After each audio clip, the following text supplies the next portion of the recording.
Art de chez nous télévision, miroir de la culture africaine.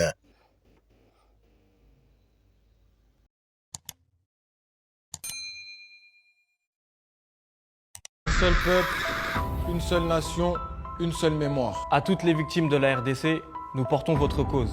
Chaque match que nous jouons est un hommage à nos millions de morts. Notre maillot est un symbole De solidarité et de l'humanité.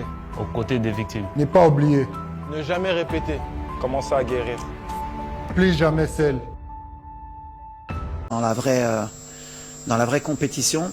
Et aujourd'hui, voilà, on va réfléchir encore à ce soir, mais Hakimi, il est disponible. Coach, Ilyes Ramiel pour le brief.ma. On sait que les pénaltys, on a eu beaucoup de mal en Coupe d'Afrique. Ça nous a réussi en Coupe du Monde. Et en Coupe d'Afrique, je pense à notamment celui de Hakimi ou Ziyech qui est remonté un peu plus loin. J'aimerais savoir si cette CAN, vous allez travailler un peu plus que d'habitude, surtout que les équipes vont probablement jouer le temps jusqu'au tir au but. Merci beaucoup.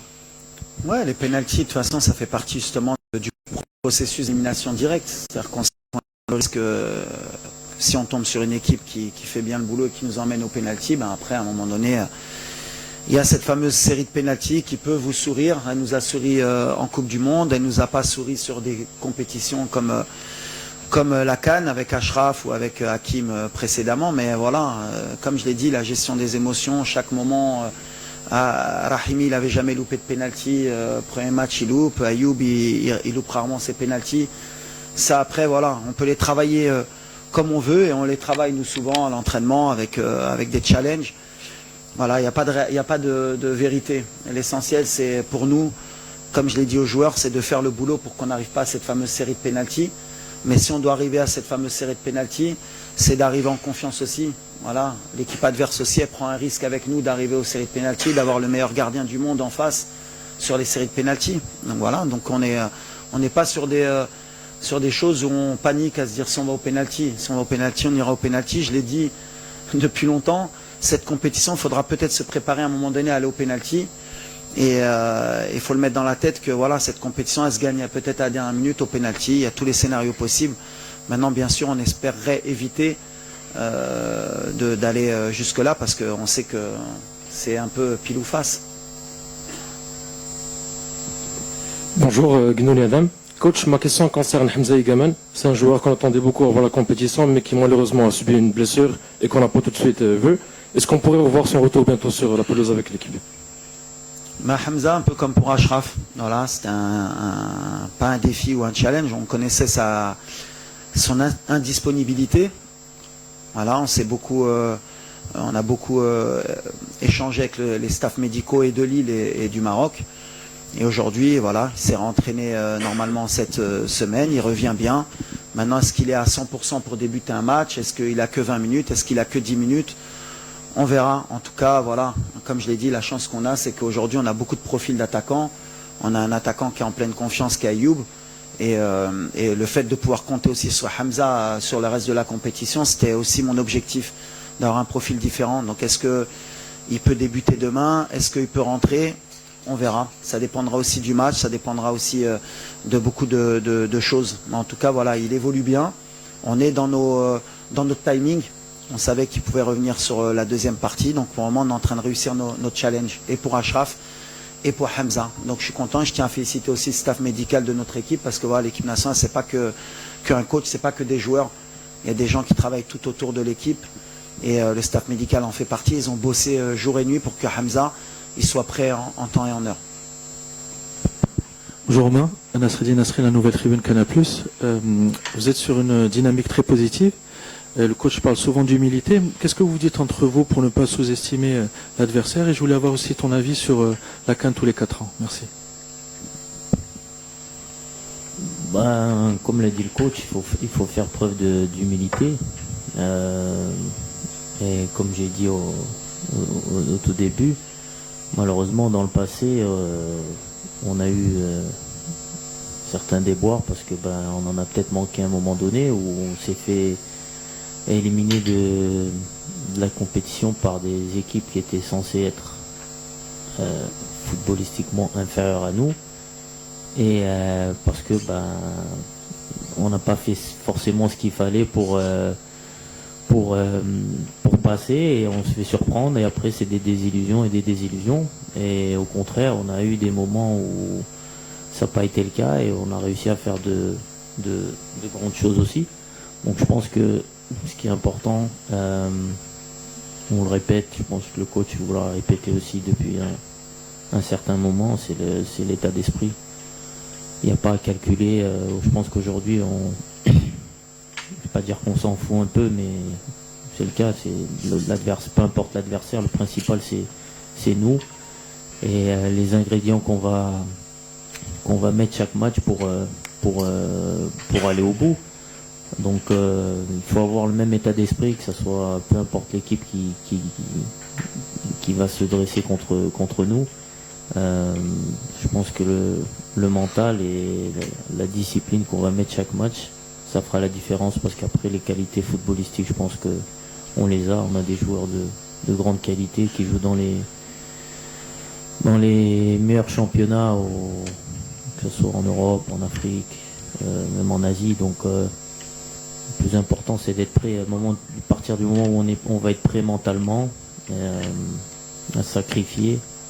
Le football, on sait jouer au foot. Je pense que ça c'est indéniable quand on voit les joueurs qu'on a. Donc ça c'est l'aspect où on insiste le plus, nous, les cadres, surtout auprès des jeunes, parce que voilà, pour beaucoup c'est une première CAN, c'est une première CAN aussi qui est au pays. Donc ça peut être à la fois un peu de stress, ou aussi de l'insouciance de pas savoir ce que représente la Coupe d'Afrique, encore plus au Maroc. Donc c'est important de garder ce message-là, et on l'a vu sur le dernier match où on a été plus consistant pendant les 90 minutes, et au final voilà, je pense que nous on a pris du plaisir, les gens qui étaient au stade ont pris du plaisir, et au final à la fin tout le monde était content.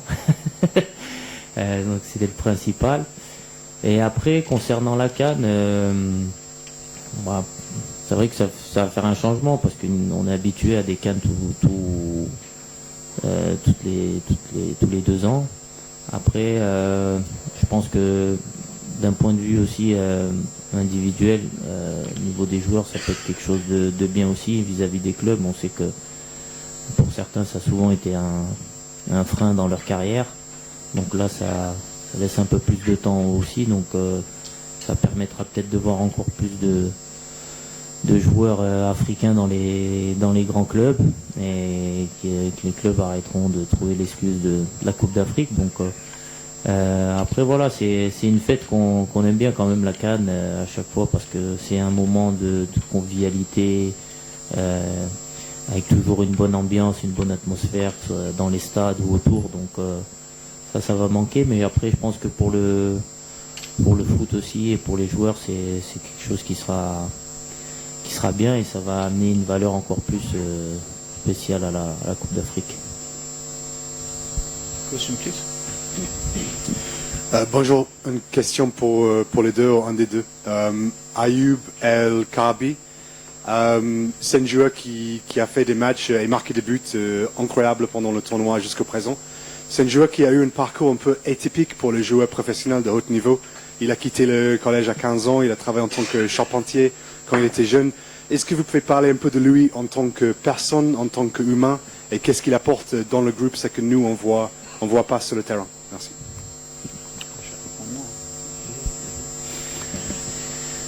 Ayoub, alors moi je peux bien en parler d'Ayoub, parce que j'étais entraîneur du FUS quand il jouait au RAC de Casablanca. Et d'ailleurs, j'ai souhaité le recruter au FUS de Rabat, pour l'anecdote. D'ailleurs, c'est le président du RSB, Berken, qui me l'a piqué au dernier moment. Et il a bien fait, parce que derrière, il avait mis, je crois, 20 buts en championnat, il avait été meilleur buteur du CHAN. C'est un parcours atypique, et je pense que c'est le meilleur exemple pour les jeunes Marocains, le parcours de résilience d'Ayoub. C'est quelqu'un, comme vous avez dit, qui a joué dans les catégories amateurs, qui était charpentier, qui jouait arrière-gauche à un moment donné, qui a été mis attaquant. Moi, je me rappelle pourquoi je voulais le recruter. Il avait mis 2 buts en Coupe du Trône face à mon équipe. Et j'avais souhaité le recruter parce qu'on sentait le talent brut. C'est quelqu'un qui a eu des hauts et des bas et qui n'a jamais abandonné. Et Ayoub, par exemple, c'est quelqu'un que je n'ai pas appelé pour la Coupe du Monde en 2022 alors qu'il avait fait les qualifications. Et il n'a rien dit. Il s'est battu, il a retravaillé, il a fait des bons choix de club. Et aujourd'hui, c'est l'attaquant de l'équipe nationale et ça marche bien pour lui. Comme quoi, le travail, le silence comme il l'a fait, ça prouve toute l'humilité qu'il a. Quand je parlais d'humilité tout à l'heure, si je peux donner un mot qui peut décrire Ayoub Kaabi, c'est humilité. Il sait d'où il vient, il sait où il veut aller. Et c'est un super mec, humainement. Quand je ne l'ai pas pris à la Coupe du Monde, il n'a jamais rien dit. Il a dit, ok, j'accepte, coach, je vais travailler pour revenir plus fort. Et c'est ce qu'il a fait. Et pour les jeunes Marocains qui n'ont pas une carrière, qui n'ont pas fait de centre de formation, et qui sont charpentiers ou autres, voilà, le rêve, il est possible. Et quand on peut permettre à des enfants de rêver, eh ben, faut valoriser ce genre de joueurs. Donc Ayoub, aujourd'hui, tout à l'heure, on parlait de Brahim. Voilà, Ayoub, il fait partie aussi de ces joueurs qui vont faire rêver des jeunes Marocains. Et je suis très fier de lui aujourd'hui et je pense que c'est un joueur exemplaire. Hey coach, good morning. My name is Eric. I'm going to ask in English. So Moroccan clubs and Tanzanian clubs have played each other recently in the CAF Champions League, and it feels that the Tanzanian clubs are catching up quickly. What do you think is the challenge posed by Tanzania national team in this game tomorrow? And what is the update of Hakimi in English, please, Walid?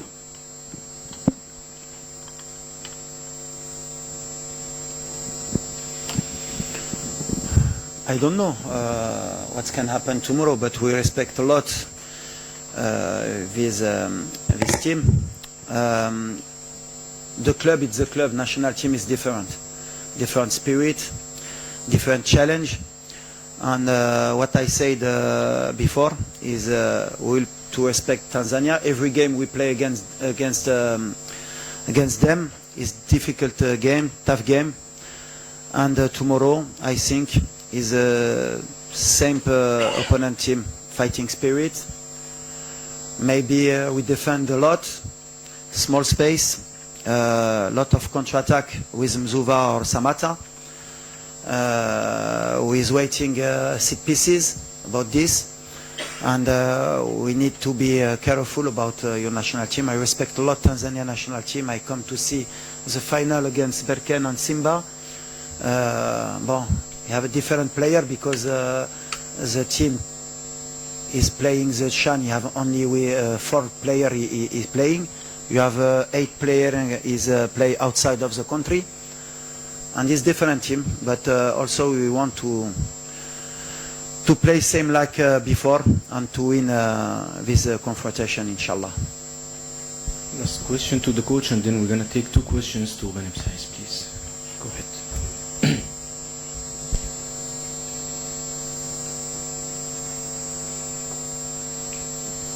Bonjour coach, bonjour Saïs et bonjour tout le monde. Monsef Addi Média TV. Nous avons remarqué plusieurs changements au niveau de la composition face à la Zambie. Y a-t-il des joueurs qui ont réussi leur mission et impressionné Walid dans la course à une place de titulaire? Merci. Oui, il y a eu quelques changements. Après, il y a des changements qu'on fait par rapport à l'adversaire et des changements qu'on fait par rapport aussi aux animations offensives qu'on veut mettre en place. Quand on a Mazraoui à gauche, c'est pas comme quand on a Salah Din. L'opposition aussi, quand on est face à la Zambie ou face au Mali, c'est différent aussi par rapport à la puissance que peut dégager certaines équipes. On s'adapte, mais j'ai pas un 11 type réel. Bien sûr qu'il y a des cadres qui sont souvent là. Il y a des joueurs aussi sur qui je compte énormément et qui ont ma confiance depuis très longtemps et qui m'ont rarement déçu aussi. Mais voilà, aujourd'hui on a un effectif, en tout cas j'ai un effectif à disposition qui me permet de pouvoir faire des changements d'un match à l'autre. Il y en a qui gagnent des points, il y en a qui en perdent, il y en a qui peuvent revenir, il y en a qui peuvent ne pas revenir. C'est après la compétition aussi qui décide et aujourd'hui voilà, on n'a plus le temps aussi de faire beaucoup d'essais ou de tenter des choses. On est sur nos certitudes, on est aussi sur beaucoup de résultats positifs depuis 1 an et demi. Donc voilà, on a eu beaucoup de scénarios avec des fois des Seybari à gauche, parce qu'à un moment donné, c'est vrai que la critique, elle est aussi bénéfique. Voilà. Dire que Seybari ne peut pas jouer à gauche, les derniers matchs, quand il avait joué à gauche, il avait marqué des buts. Je ne suis pas adepte de quand il y a un match qui se déroule pas bien au niveau du résultat pour dire que tout va mal. Si on avait suivi Brahim, à un moment donné, la question de Brahim, c'est pas un joueur de couloir, c'est un joueur qu'il faut positionner numéro 10. Quand il est numéro 10, aujourd'hui, c'est le meilleur joueur de la CAN. Et comme par hasard, il joue à droite. Mais comme par hasard, comme ça se passe bien pour lui, Brahim, aujourd'hui, c'est trop facile de pouvoir juger les choses comme ça. Moi, je vois plus le côté technico-tactique. Aujourd'hui, on a des armes. On peut jouer avec Abdé, on peut jouer avec Isma à gauche, on peut jouer même avec Talbi, on peut jouer avec Ben Seguir, qui des fois est au milieu, mais qui peut jouer à gauche. On peut jouer avec Mazraoui arrière-gauche, on peut jouer avec Salah Ad-Din. On peut jouer avec Massina, qui à un moment donné, quand il était venu, non mais c'est un arrière-gauche, je ne peux pas jouer défenseur central, mais aujourd'hui il est défenseur central et ça se passe bien. Voilà, on a des solutions, on peut jouer avec Targaline au milieu, comme avec Amrabat ou avec Elianaoui, mais chacun a ses qualités. Et par rapport à l'adversaire, il faut faire les bons choix. On peut jouer avec Bilal au milieu, comme on peut jouer avec Kounahi, on peut jouer avec Sebari, on peut jouer avec Ben Seguir, on peut jouer avec Akhomash. Pourquoi Akhomash il joue moins? On peut jouer avec... on a le choix aujourd'hui. J'ai bâti cette équipe avec le staff et aussi avec les joueurs pour qu'on ait justement le moins de surprises possible, qu'on puisse s'adapter. Mais sur le match de la Zambie, bien sûr que voilà, il y a eu des choses très positives. On a beaucoup plus de certitude sur le plan aussi offensif. Est-ce qu'on va continuer comme ça dans la compétition? On verra, mais en tout cas, voilà, moi je suis pas surpris d'Abdé. Par exemple, Abdé, pourquoi il n'a pas débuté? Parce que peut-être que sur les premiers matchs, on avait besoin peut-être de gagner d'abord des points et d'être plus solide pour monter dans la compétition. Moi j'ai le choix du roi, on va dire. J'ai un effectif, j'ai 28 joueurs aujourd'hui, puisque Romain est en train de revenir, Igamene est en train de revenir. Donc à l'arrivée, sur 28, j'en ai 11 à poser, donc il y en a 17. Si on retire les gardiens, ça fait 15 qui peuvent jouer. Et à chaque fois que je mets mon équipe, quand je regarde ceux qui sont sur le banc, et je les appelle les changements de jeu, les playmakers qui peuvent changer l'équipe, je leur dis que les 11 qui sont là, ils pourraient très bien débuter. Mais c'est pas faux. Hein. Merci coach. Last two questions to the player number 6 of Morocco, Renou Saïs, please. السلام عليكم. محمد بتاح من قناة العيون. قبل أن أطرح السؤال لدي رسالة بسرعة كلفت بها من طرف الجماهير مدينة العيون رغم بعدها عن المنتخب، لكنها تساند وتتفاعل مع كل لحظة مع المنتخب الوطني وهم وراءكم، يعني في السراء والضراء، فقط انتصارات فقط تحديات، ونتمنى لكم التوفيق. أما السؤال لأن الكثير من الزملاء أنهم طرحوا الأسئلة فيما يخص التكتيك الإحصائيات، لأن المنتخب التنزاني بين المنتخبات اللي لعبنا معها أكثر من مباراة في المجموعات وما عنده ما يخسر. شنو الطريقة إن شاء الله باش نلعبوا باش نحققوا الأماني، لأنه خروج المغلوب اللي وصلنا له الآن هو أصعب مرحلة. وإضافة إلى ذلك ما هي الرسالة توجهها للجماهير اللي ما هي في الملعب، اللي أمام الشاشات، وتتفاعل مع المنتخب في كل لحظة وفي كل لقطة. Please.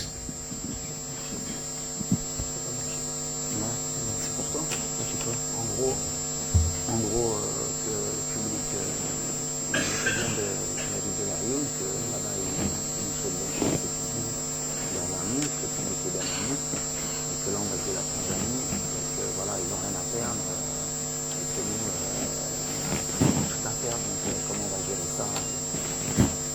Voilà. Non, déjà, on a la chance d'avoir des supporters aux quatre coins du monde, j'ai envie de dire. Donc ça, c'est une force pour nous.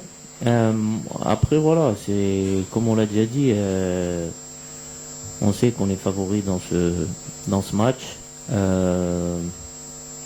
Mais comme l'a dit le coach, comme j'ai dit aussi, il faut qu'on aborde ce match avec beaucoup d'humilité, beaucoup d'envie.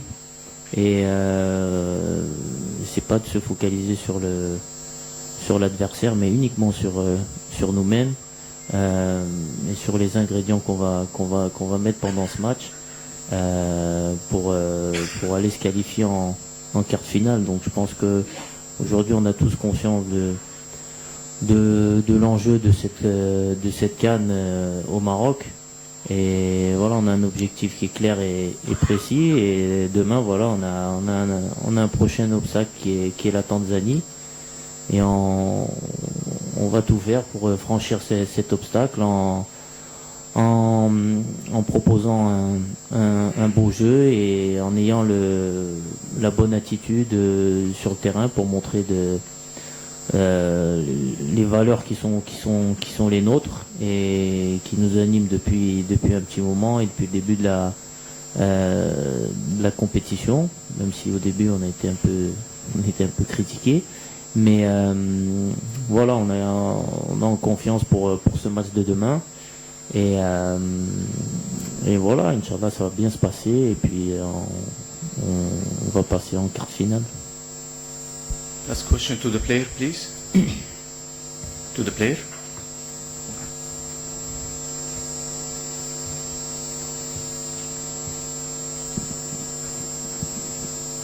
السلام عليكم.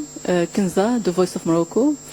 صراحة سؤالي كان الكوتش ولكن غادي نقلو للسايس لأنه غادي نبغي نعرف تعليق غانم السايس حول التشكيلة المثالية اللي صدرت عن دور مجموعات اللي ضمت من المنتخب المغربي هذا مزراوي مع دياز، لكن كان غياب ديال بعض العناصر التي تألقت في هذا الدور هذا اللي هو أيوب الكعبي. فنبغي نعرف رأي غانم سايس في التشكيلة المثالية.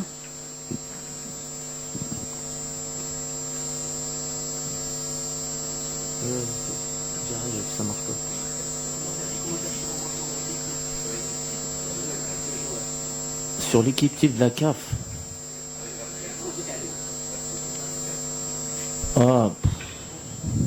Non, mais ça, c'est... Chacun fait son équipe type. Si on fait une équipe type et qu'on gagne la CAF. Ouais, exactement. Je pense que l'équipe type, ça dépend. La CAF va en faire une.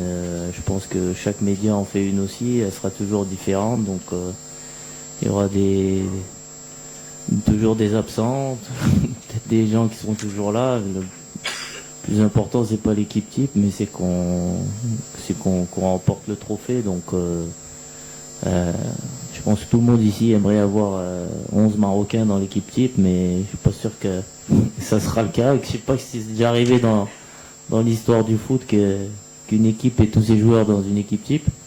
Donc, non, le plus important, c'est qu'on remporte le trophée. Après, équipe type, pas équipe type, ça c'est superficiel, on va dire. Walid Regragui, coach of Morocco national team and player number 6, Ghanem Saïs. Thank you so much and thank you everyone. Only juste un petit message, yes, about the fans. Juste pour remercier le public. C'est important de dire les choses. Les 2 premiers matchs, je m'étais plaint un peu de l'ambiance au stade. Au 3e match, ils ont répondu présent et les joueurs l'ont ressenti et me l'ont fait savoir. Donc voilà, on remercie vraiment nos supporters. On sent qu'ils sont derrière nous. C'est pas le moment aujourd'hui d'aller à gauche, à droite. On doit être tous soudés. On a un objectif commun et comme je l'ai dit, Inch'Allah, on va gagner tous ensemble. Et merci à tous les Marocains du monde qui sont derrière nous et qui nous soutiennent et bravo à ceux qui étaient au stade le dernier match.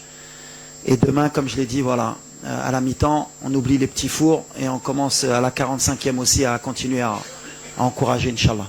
Allez. Thank you, Thank you everyone.